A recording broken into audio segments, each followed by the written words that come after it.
জেলা প্রশাসন eco park Panchagarh সদর উপজেলার ধাক্কামারা ইউনিয়নের ঐতিহাসিক মীরগড় এলাকায় করতোয়া নদীর তীরে অবস্থিত। এই পার্কের সঠিক ইতিহাস পর্যালোচনা করলে দেখা যায় জেলা প্রশাসনের বিশেষ উদ্যোগে স্থানীয় মানুষের বিনোদন এবং পরিবেশের ভারসাম্য রক্ষায় এটি গড়ে তোলা হয়েছে। একসময় যেখানে সাধারণ নিচু জমি ছিল সেখানে এখন শোভা পাচ্ছে হাজারো প্রজাতির গাছগাছালি। এই পার্কের অন্যতম প্রধান আকর্ষণ হল এর বিশাল জলাধার বা লেক। লেকের শান্ত জল আর চারপাশের সারি সারি গাছ মিলে এক মায়াবী পরিবেশ তৈরি করে। এখানকার প্রাকৃতিক সৌন্দর্য অটুট রাখতে জেলা প্রশাসন সব সময় সজাগ দৃষ্টি রাখেন। পর্যটকদের বসার জন্য এখানে রয়েছে সুন্দর বিশ্রামাগার এবং শিশুদের খেলার জন্য বিশেষ ব্যবস্থা।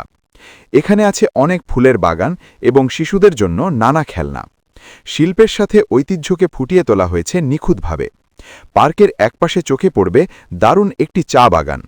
যদি বিকাল বা সন্ধ্যায় আসেন তবে চোখে পড়বে চোখ ধাঁধানো লাইটিং। এখন চলুন জেনে নেই কিভাবে ঢাকা থেকে এখানে আসবেন। ঢাকা থেকে পঞ্চগড় আসার জন্য গাবতলী বা কল্যাণপুর থেকে সরাসরি বাসে উঠতে পারেন। হানিফ, নাবিল কিংবা শ্যামলীর মতো বেশ কিছু ভালো মানের বাস সার্ভিস নিয়মিত যাতায়াত করে। আর যদি ট্রেন ভ্রমণ পছন্দ করেন তবে কমলাপুর রেলওয়ে স্টেশন থেকে পঞ্চগড় এক্সপ্রেস, একতা কিংবা দ্রুতযান এক্সপ্রেসে চড়ে সরাসরি পঞ্চগড় নামতে পারেন।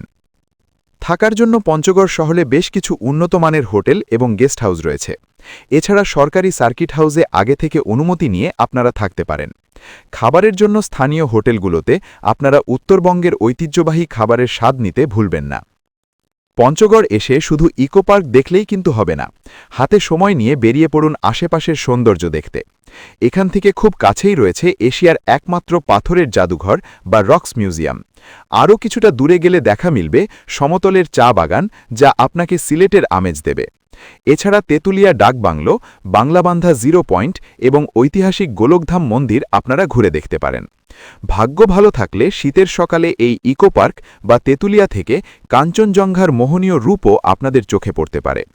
প্রকৃতির সান্নিধ্যে নিজের ব্যস্ত জীবন থেকে একটু ছুটি নিতে চাইলে পঞ্চগড়ের জেলা প্রশাসক ইকো পার্ক হতে পারে আপনাদের পরবর্তী গন্তব্য।